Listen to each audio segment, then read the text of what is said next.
বাংলাদেশের সর্বশেষ গুরুত্বপূর্ণ আপডেট সংবাদ আপনাকে স্বাগত। শুরুতেই সংবাদ শিরোনাম, পরে বিস্তারিত। শুরুতেই জানাবো, সচিবালয় শুধু নয়, আগুন লেগেছিল সচিব নিবাসেও। শুধু সচিবালয় নয়, বুধবার রাতে আগুন লেগেছিল রাজধানীর ইস্কাটন এলাকার সচিব নিবাসেও। বুধবার 25শে ডিসেম্বর রাত 8:20 দিকে অগ্নিকাণ্ডের ঘটনা ঘটে। বিষয়টি চ্যানেল 24কে নিশ্চিত করেছে ফায়ার সার্ভিসের মিডিয়া সেলের কর্মকর্তা আনারুল ইসলাম দোলন। এরপর জানাবো, সরকারি সুশীলগিরির পরিণতি গতকাল রাতে দেখতে পেলাম বললেন হাসনাত আব্দুল্লাহ। সচিবালয় অগ্নিকাণ্ডের ঘটনায় অন্তর্বর্তীকালীন সরকারের সুশীলগিরিকে দায়ী করেছে বৈষম্য বিরোধী ছাত্র আন্দোলনের আহ্বায়ক হাসনাত আব্দুল্লাহ। এদিকে রাষ্ট্র গোয়েন্দা সংস্থা একটি রাজনৈতিক দল গঠনের চেষ্টা চালাচ্ছে বললেন রিজভী। বিএনপি সিনিয়র যুগ্ম মহাসচিব রুহুল কবির রিজভী বলেছেন, রাষ্ট্রীয় গোয়েন্দা সংস্থা একটি নতুন রাজনৈতিক দল গঠনের চেষ্টা চালাচ্ছে। কারা নির্বাচিত হবে রাষ্ট্রীয় গোয়েন্দা সংস্থাগুলো যদি তা নির্ধারণ করে দেয়, তাহলে এই ত্যাগের আর কি দাম থাকবে। এবারে জানাবো, কাকরাইল মসজিদে সাতপন্থীদের কার্যক্রম বন্ধ এবং জুবায়েরপন্থীদের বড় জমায়েতে নিষেধাজ্ঞা। পরবর্তী নির্দেশ না দেওয়া পর্যন্ত রাজধানীর কাকরাইল মসজিদে সাতপন্থীদের রাজ্যাপন সহ তাবলিগ জামাতের সংশ্লিষ্ট সব কার্যক্রম থেকে বিরত থাকার নির্দেশ দেওয়া হয়েছে। সেই সঙ্গে আগামীকাল তাবলিগ জামাতের মাওলানা জুবায়েরের অনুসারীদের কোনোরকম বড় জমায়েত থেকে বিরত থাকার জন্য নির্দেশনা দিয়েছে স্বরাষ্ট্র মন্ত্রণালয়। এদিকে নসরুল হামিদের ৬,০০০ কোটি টাকার সন্দেহভাজন লেনদেন দুদকের মামলা। ৩৬ কোটি ৩৭ লক্ষ টাকার অবৈধ সম্পদ ও ৯৮ ব্যাংক হিসাবে ৩,১৮১ কোটি ৫৮ লক্ষ ৮৩ হাজার টাকা অস্বাভাবিক লেনদেনের অভিযোগে সাবেক বিদ্যুৎ জ্বালানি ও খনিজ সম্পদ প্রতিমন্ত্রী নসরুল হামিদের বিপুল পরিমাণ সম্পদের খোঁজে মামলা করেছে দুর্নীতি দমন কমিশন দুদক। এবং সর্বশেষ জানাবো, সীমান্তে ভারতীয় খাসিয়ার গুলিতে বাংলাদেশি কিশোর নিহত। সিলেটের জৈন্তাপুর উপজেলার মিনাটিলা সীমান্তে ভারতের মেঘালয়ের অংশে ভারতীয় খাসিয়ার গুলিতে এক বাংলাদেশি কিশোর নিহত হয়েছে। প্রিয় দর্শক, এতক্ষণ শুনছিলেন সংবাদ শিরোনাম, এবারে বিস্তারিত। তবে তার আগে বন্ধুরা, অনুরোধ থাকবে, আপনি কোন স্থান থেকে আমাদের এই সংবাদটি দেখছেন কমেন্ট করে জানিয়ে দিন। আর আপনি যদি আমাদের এই চ্যানেলে নতুন হয়ে থাকেন বন্ধুরা, সংবাদটি দেখতে দেখতে চ্যানেলটি সাবস্ক্রাইব করে রাখুন, যাতে করে আমাদের পরবর্তী লেটেস্ট আপডেট সংবাদগুলো সবার আগে আপনার কাছে পৌঁছে যায়। এবারে বিস্তারিত। সচিবালয় শুধু নয়, আগুন লেগেছিল সচিব নিবাসেও। শুধু সচিবালয় নয়, বুধবার রাতে আগুন লেগেছিল রাজধানীর ইস্কাটন এলাকার সচিব নিবাসেও। বুধবার 25শে ডিসেম্বর রাত 8:20 দিকে অগ্নিকাণ্ডের ঘটনা ঘটে। বিষয়টি চ্যানেল 24কে নিশ্চিত করেছে ফায়ার সার্ভিসের মিডিয়া সেলের কর্মকর্তা আনোয়ারুল ইসলাম দোলন। ফায়ার সার্ভিসের এই কর্মকর্তা জানায়, বুধবার রাত 8:20 দিকে রাজধানীর ইস্কাটন গার্ডেন রোডে অবস্থিত সচিব নিবাসে অগ্নিকাণ্ডের ঘটনা ঘটে। তলা ভবনের 4 তলার একটি বাসার রান্নাঘরে অগ্নিকাণ্ডের ঘটনা ঘটে। পরে খবর পেয়ে সিদ্দিকবাজার ফায়ার স্টেশনের 2টি ইউনিট ঘটনাস্থলে গিয়ে আগুন নিয়ন্ত্রণে আনেন। প্রাথমিকভাবে আগুন লাগার কারণ জানা যায়নি উল্লেখ করে তিনি বলেছেন, আগুনটি একটি কিচেন রুমে লেগেছিল, তবে আগুন তেমন বড় ছিল না বলে অল্পতেই নেভানো সম্ভব হয়েছে। এদিকে বুধবার 26শে ডিসেম্বর দিবাগত মধ্যরাত 1:52 দিকে সচিবালয়ের 7 নম্বর ভবনে আগুন লাগা সংবাদ পায় ফায়ার সার্ভিস। এর কয়েক মিনিটের মাথায় আগুনের তীব্রতা বেড়ে যায়। এক পর্যায়ে 19 ইউনিট ঘটনাস্থলে পৌঁছে আগুন নিয়ন্ত্রণে কাজ করে। এক পর্যায়ে 6 ঘন্টার বেশি সময় পর বৃহস্পতিবার 26শে ডিসেম্বর সকাল 8:05 দিকে আগুন নিয়ন্ত্রণে আসে। এই ঘটনায় সচিবালয় 7 নম্বর ভবনে থাকা সড়ক পরিবহন সেতু মন্ত্রণালয়, স্থানীয় সরকার মন্ত্রণালয়, ডাক ও টেলিযোগাযোগ মন্ত্রণালয়, যুবক ক্রীড়া মন্ত্রণালয় সবচেয়ে বেশি ক্ষতিগ্রস্ত হয়েছে। ফায়ার সার্ভিসের কর্মকর্তারা জানিয়েছেন, কাঠ দিয়ে সচিবালয়ে থাকা মন্ত্রণালয়গুলো সৌন্দর্য বর্ধনের ফলে আগুন ব্যাপকভাবে ছড়িয়ে পড়ে। আর মন্ত্রণালয়ের প্রতিটি রুম বন্ধ থাকায় তালা ও জানালা ভেঙে ফায়ার সার্ভিসের কর্মীদের ভেতরে ঢুকতে হয়েছে। সব কারণে আগুন নেভাতে বেশ বেগ পেতে হয় ফায়ার সার্ভিসকে। অন্যদিকে আগুন নেভানোর সময় ট্রাক চাপায় আহত হওয়ার পর মোহাম্মদ সোহানুজ্জামান নয়ন নামে এক ফায়ার সার্ভিসের কর্মীর মৃত্যু হয়েছে। নিহত ফাইটার সোহানুজ্জামানের গ্রামের বাড়ি রংপুরের মিঠাপুকুরে। তিনি তেজগাঁওয়ের ফায়ার টিমের স্পেশাল ব্রাঞ্চের সদস্য ছিলেন। সরকারের সুশীল গিরির পরিণতি গতকাল রাতে দেখতে পেলাম হাসনাত আব্দুল্লাহ।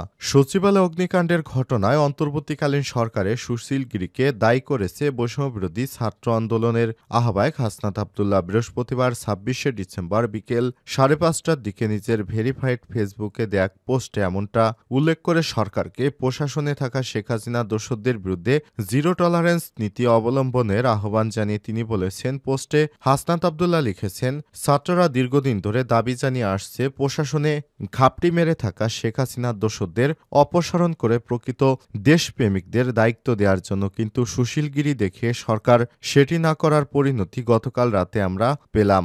সরকারের কাছে অনুরোধ, সুশীলগিরি ছেড়ে দোসরদের বিরুদ্ধে জিরো টলারেন্স নীতিতে আসেন। স্বৈরাচারের দোসরদের সকল ষড়যন্ত্র থেকে দেশকে বাঁচান, দেশের জনগণকে বাঁচান। ওই দীর্ঘ পোস্টে বৈষম্যবিরোধী ছাত্র আন্দোলনের আহ্বায়ক আরও লিখেছেন, ৫ই আগস্ট ফ্যাসিবাদী হাসিনার পতনের পরে একটার পর একটা ষড়যন্ত্র হয়েছে। প্রথমে জুডিশিয়াল কু করার চেষ্টা, ছাত্ররা মাঠে নেমে সেটা রুখে দিল।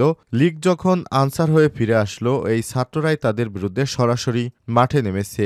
এনসিটিভিতে বই না ছাপিয়ে সরকারকে বেকায়দায় ফেলার ষড়যন্ত্র হলো, সেটাও ছাত্ররা প্রতিহত করল। এখন স্বৈরাচার হাসিনাকে সার্ভ করা দালাল মিডিয়ার সময় টিভির কু রেখে দেওয়ার জন্য ছাত্ররা এগিয়ে আসলো, তখনই চারদিক শুরু হলো সুশীলদের আহাজারি। পোস্টে হাসনাত আব্দুল্লাহ আরও লিখেছেন, আমাদের বিরুদ্ধে একের পর এক বাস্তব বাড়তি বর্জিত মিথ্যা ষড়যন্ত্র সরানো হচ্ছে। আমরা বারবার বলেছি যে আমরা কোনো সাংবাদিকদের লিস্ট দেইনি, অথচ এরপরও পুরোপুরি বানোয়াট অভিযোগ তুলে আমাদের বিরুদ্ধে মিডিয়ার মাফিয়ারা কু করল। সে সময় টিভির যুগের পর যুগ বিএনপি জামাত সহ ফ্যাসিবাদ বিরোধী দলগুলোর ক্যারেক্টার অ্যাসোসিয়েশন করেন। শহীদ আলিফকে হিন্দু ট্যাগ দিয়ে সাম্প্রদায়িক দাঙ্গা বাঁধানোর চেষ্টা করেছে। জুলাই আন্দোলনকে টেরোরিস্টের উত্থান বানিয়ে হাসিনার ছাত্র হত্যাকে নরমালাইজ করেছে। ২১শে আগস্টের গ্রেনেড হামলা নিয়ে তারেক জিয়ার বিরুদ্ধে ভিত্তিহীন এবং মিথ্যা অভিযোগ করে ইমেজ নষ্ট করেছে। এমনকি বিএনপির প্রতিষ্ঠাতাকে ডিমনিটাইজড করার অ্যাসপেক্ট পর্যন্ত করা হয়েছে। আজকে তাদের জন্যই সুশীলদের মায়াকান্নার শেষ নেই। এ সময় হাসনাত আব্দুল্লাহ আরও লিখেছেন, প্রতিবাদ করতে যা ছাত্র আমরা হলাম খারাপ, আর এদের কুকীর্তিকে সমর্থন দেয়া সুশীলরা হয়ে গেল ভালো। এই সুশীলরাই কি গত ১৬ বছর স্বৈরাচারে নুন ঘি খেয়ে ফ্যাসিবাদকে পাকাপোক্ত করেনি? আমরা তো সেটার বিরুদ্ধেই কথা বলছি। রাষ্ট্রীয় গোয়েন্দা সংস্থা একটি রাজনৈতিক দল গঠনের চেষ্টা চালাচ্ছে রিজভী। বিএনপি সিনিয়র যুগ্ম মহাসচিব রুহুল কবির রিজভী বলেছেন, রাষ্ট্রীয় গোয়েন্দা সংস্থা একটি রাজনৈতিক দল গঠনের জন্য প্রচেষ্টা চালাচ্ছে। কারা নির্বাচিত হবে রাষ্ট্র গোয়েন্দা সংস্থাগুলো যদি তা নির্ধারণ করে দেয়, তাহলে এই ত্যাগের কি দাম থাকবে? বৃহস্পতিবার ২৬শে December Dhaka reporters unity DRU আলোচনা সভায় তিনি এসব কথা বলেন। রুহুল কবির রিজভী আরও বলেন, ভারত গণতান্ত্রিক দেশ হয়ে শেখ হাসিনাকে আশ্রয় দেয় কিভাবে? পরিকল্পিতভাবে বাংলাদেশ নিয়ে ভারত অপপ্রচার চালাচ্ছে। ভারতের নীতি শেখ হাসিনার মাধ্যমে দেশে বাস্তবায়নের চেষ্টা করা হয়েছে। শেখ হাসিনা পালিয়ে যাওয়ার পর পরবর্তীত পরিস্থিতিতে দেশকে শুধু মাত্র ভারত ছাড়া সবাই স্বীকৃতি দিয়েছে। এ সময় তিনি আরও বলেছেন, শেখ হাসিনার কালাকানুনের বিরুদ্ধে বিএনপি সহ অনেক দলের আত্মত্যাগ অস্বীকার করা যাবে না। বিএনপিকে ভাঙার জন্য এই সরকারের ভেতরে ক্ষীণ প্রচেষ্টা কাজ করছে কিনা তা নিয়ে জনগণের ভেতরে সন্দেহ দেখা দিয়েছে। বিএনপির নেতা বলেন, আওয়ামী লীগের তৈরি আইনের সঙ্গে সাইবার সুরক্ষা নীতি এখনো কোনো পার্থক্য নেই। সাইবার সুরক্ষা অধ্যাদেশের যে রুটটি দেখছি তাতে ভালো কিছু নেই। সরকার গুরুত্বপূর্ণ নথি চাওয়ার পরে সচিবালয়ে আগুন, জনগণের মধ্যে প্রশ্ন দেখা দিয়েছে।